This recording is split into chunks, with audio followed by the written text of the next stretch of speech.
Hello student, welcome once again. प्यारे बच्चों, आज की इस वीडियो में हम लोग क्वेश्चन नंबर 9 का जो पहला और दूसरा पार्ट है इसे सॉल्व करना सीखेंगे। और जो थर्ड और फोर्थ पार्ट है इसे मैं अगले वीडियो में आपको बताऊंगा। और उस वीडियो की लिंक आपको पता ही है, ऊपर आई बटन में भी मिल जाएगा और नीचे डिस्क्रिप्शन बॉक्स में मिल जाएगा। आपको बार बार ढूंढ करके परेशान होने की जरूरत बिल्कुल भी नहीं है। तो चलिए स्टार्ट करते हैं, इसे सॉल्व करना सीखते हैं। जैसे आपने असेंडिंग ऑर्डर बनाया था ना बच्चों, सेम उसी तरीके से डिसेंडिंग ऑर्डर भी बनेगा, बस इसको उल्टा करना है। असेंडिंग में छोटे से बड़ा करते थे, डिसेंडिंग का मतलब होता है बड़ा उससे छोटा उससे छोटा उससे छोटा, यानी सबसे पहले बड़े से छोटे की तरफ अपन चलते हैं।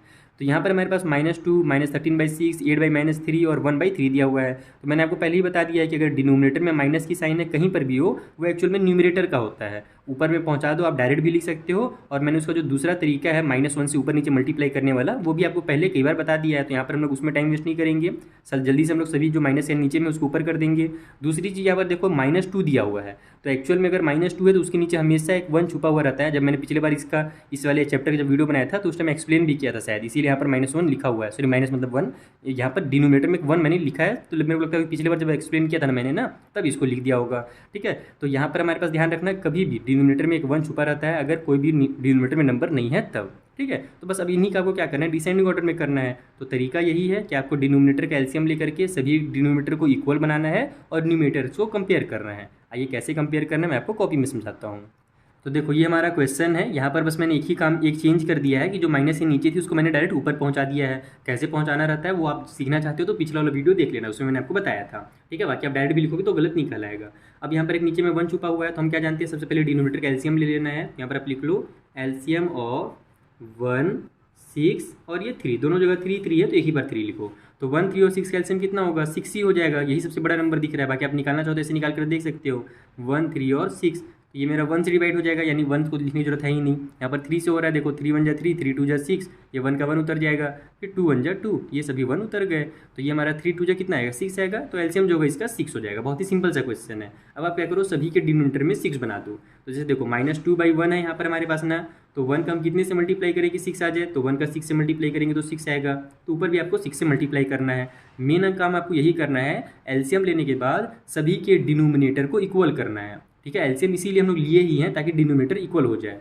तो यहाँ पर हमारे पास नीचे में 1 था, तो 1 का अगर अपन 6 से मल्टीप्लाई करेंगे तब 6 आएगा। तो जितने के नीचे से मल्टीप्लाई उतने के ऊपर से मल्टीप्लाई, तो ऊपर मेरा 12 हो जाएगा, प्लस और माइनस, माइनस का 12 और नीचे में 6 आ गया। उसके बाद इसमें भी वही काम करो, -13/6 है, तो यहाँ पर तो पहले से 6 है तो कुछ भी चीज़ नहीं करना है। बाकी आप एकदम लिखना ही चाहते हो तो ऊपर नीचे 1 से मल्टीप्लाई कर दो, क्योंकि आपको नीचे में पहले से 6 है तो उसको आप मतलब अगर 2 लिख दोगे तो वो चेंज हो जाएगा। तो कुछ नहीं लिखना है, 6 1 जा 6 ही रहने देना है और ऊपर है -13। बाकी आप ऐसे नहीं भी करोगे ना तो भी चलेगा, अगर आप डायरेक्ट भी लिख देते हो तो भी।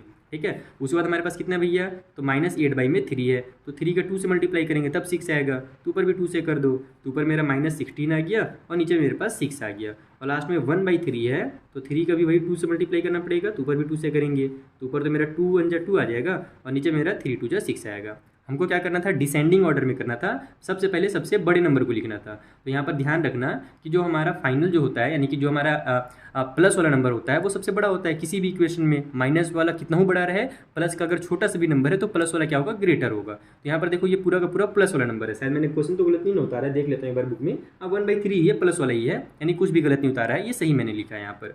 तो सबसे बड़ा जो मेरा नंबर होगा ये वाला हो जाएगा 2/6। यहाँ पर मैं लिख देता हूँ पहले तो कि 2/6 सबसे क्या हमारे पास यहाँ पर ग्रेटर है। इससे छोटा कौन सा है, मैंने आपको क्या सिखाया था कि माइनस वाले नंबर में जो सबसे छोटा रहता है एक्चुअल में वो सबसे बड़ा रहता है। हम लोग क्या जानते हैं कि नंबर लाइन में यहाँ पर 0 आता है, फिर -1 आता है, फिर -2 आता है, फिर -3 आता है।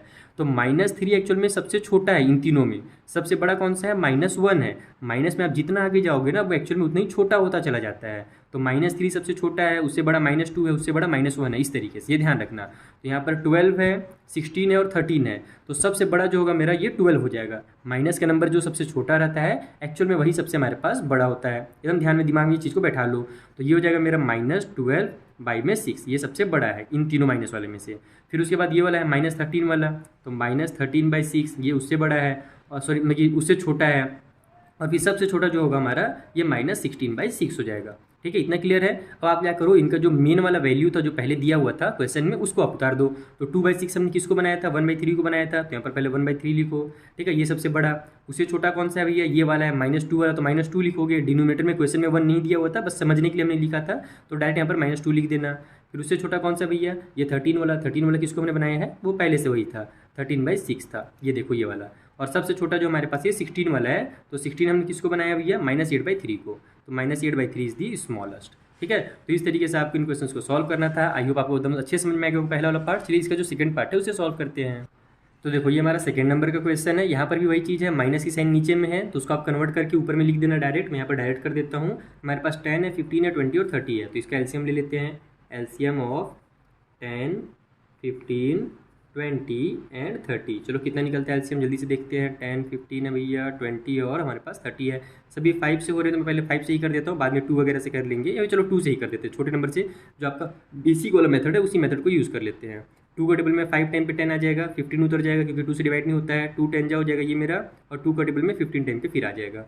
फिर से अभी मेरा 2 से हो रहा है तो यहाँ पर 2 से फिर कर लेता हूँ। 5, 15 है ना, 2 5 जा 10 और ये 15 उतर जाएगा। अब ये मेरे सभी 5 से हो रहे हैं तो 5 1 जा 5, 5 3 जा 15, फिर 5 1 जा 5 हो जाएगा और 5 3 जा 15 हो जाएगा। फिर वही मेरा 3 से हो जाएगा, तब ये 1 और ये 1 आ जाएगा। ठीक है, तो अब हमारा कितना आ रहा है आंसर वो देख लेते हैं। 5 2 जा 10, 10 2 जा 20, 23 जा कितना हो जाएगा, 60 हो जाएगा। यानी इन सभी का जो एलसीएम है वो 60 है। इस बार अपने को डिनोमिनेटर में 60 बनाना है, तो -3/10 है। 10 का कितने से मल्टीप्लाई करूँगी, 16 आ जाए, सॉरी 60 आ जाए, तो 6 से मल्टीप्लाई करूँगा तब 60 आएगा। तो ऊपर भी 6 से करना पड़ेगा, तो ऊपर -18 हो जाएगा और नीचे 60 हो जाएगा। उसी तरीके से इसको कर लो। 7/-15 है तो मैं ऊपर में माइनस साइन पहले से ले जाता हूँ, 15 को नीचे प्लस वाला बना देता हूँ।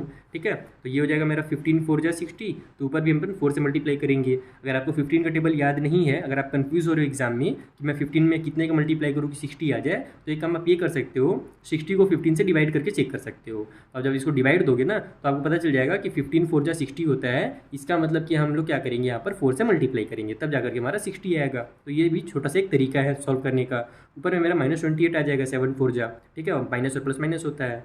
उसके बाद फिर -11/20 है, तो -11/20 लिख लेता हूँ। 20 में 3 का मल्टीप्लाई करूँगा तो 60 आएगा, तो ऊपर भी करना पड़ेगा। ये हो जाएगा -33, नीचे में हमारे पास 60 हो जाएगा। लास्ट में हमारे पास 17 में -30 है, तो माइनस साइन तो ऊपर चल जाएगी, नीचे में हमारा प्लस वाला 30 हो जाएगा। ठीक है, तो अब यहाँ पर हमारे पास 30 में 2 को मल्टीप्लाई करना पड़ेगा, तो ऊपर में 2 को कर देता हूँ, तो ये मेरा -34 हो गया और नीचे में मेरे पास 60 हो गया। ठीक है, सबसे पहले हम लोग क्या करना है, सबसे बड़े नंबर को लिखना है। तो सभी माइनस वाले हैं, तो जो सबसे छोटा दिख रहा है एक्चुअल में वही सबसे बड़ा होगा। तो ये वाला सबसे छोटा दिख रहा है 18, यानी कि यही सबसे क्या होगा, हमारा बड़ा होगा। तो -18/60 सबसे बड़ा। ठीक है, फिर उससे हमारे पास छोटा कौन सा है भैया, ये हमारा सबसे बड़ा साइन है ना। मैंने पिछले बार साइन उल्टा लगा दिया था, एक बार को चेक कर लेता हूँ, क्योंकि बड़ा वाला साइन अपोजिट साइड से लगता है। एक सेकंड कहाँ गया, हाँ नहीं सही साइन लगाया था। ये सबसे बड़ा है तो इधर हमारे पास मुंह खुला रहेगा, फिर उससे छोटा, फिर उससे छोटा, फिर उससे छोटा, ये सही साइन चल रहा था। ठीक है, चलो सही चल रहा है, कोई दिक्कत नहीं है। तो यहाँ पर हमारा ये सबसे बड़ा हो गया, ऐसे साइन लगा दो आपकी, ये सबसे ग्रेटर है। उससे स्मॉलर भी है, 28 वाला है, फिर 33 वाला है, फिर 34 वाला है। लाइन से यहाँ पर आ ही गया है तो लाइन से उतार दो। -28/60 उससे छोटा है, फिर उससे छोटा हमारा -33/60 है, और सबसे छोटा जो हमारे पास है वो -34/60 है। ठीक है, ये हमने क्या किया, डिसेंडिंग ऑर्डर में कर दिया। अब इनका जो मेन वैल्यू है उसको उतार दो, तो ये हो जाएगा -3/10। इसका वैल्यू जो था हमारे पास -7/15 था। अगर आपके बुक में आंसर दिया होगा 15 को नीचे करके, यानी माइनस साइन को नीचे करके, तो आप माइनस साइन नीचे करके भी लिख सकते हो, कोई दिक्कत नहीं है। ऊपर भी लिखोगे तो भी कोई दिक्कत नहीं है। उसके बाद इसका वैल्यू कौन सा था, तो -11 वाला था, तो -11/20। ठीक है, और फिर लास्ट में हमारे पास 17/-30 था, ऊपर में मैं -17 कर देता हूँ। अब अपने बुक के हिसाब से लिख लेना आंसर। ठीक है, तो इस तरीके से आपको पहला और दूसरा पार्ट वाला क्वेश्चन सॉल्व करना था। जैसे आपने असेंडिंग किया है, सेम वही चीज़ है। आपको एलसीएम लेना है, डिनोमिनेटर को सेम करना है, और फिर उसके बाद सबसे पहले ध्यान देना है माइनस की साइन में। जितना बड़ा हमारा माइनस वाला नंबर होगा एक्चुअल में उतना ही छोटा होता है, और जितना छोटा दिखता है वो एक्चुअल में उतना ही बड़ा होता है। ठीक है, अब चलिए मिलते हैं हम लोग नेक्स्ट वाले वीडियो में, जहाँ पर जो अगला हमारा क्वेश्चन रहेगा 3 और 4 वाला, उसे ही मैं आपको इसी तरीके से सिंपल मेथड में समझा दूंगा। उस वीडियो को ढूंढने को कोई जरूरत नहीं है, ऊपर आई बटन में, नीचे डिस्क्रिप्शन बॉक्स में मिल जाएगा। साथ ही आपके सामने 2 विंडो पेन होंगे। राइट वाले में क्लिक करोगे तो इस चैप्टर के आपको सारी वीडियोस मिल जाएंगे, लेफ्ट में क्लिक करोगे तो सीधा आप नेक्स्ट वीडियो में पहुँच जाओगे। ठीक है, थैंक यू फॉर वॉचिंग।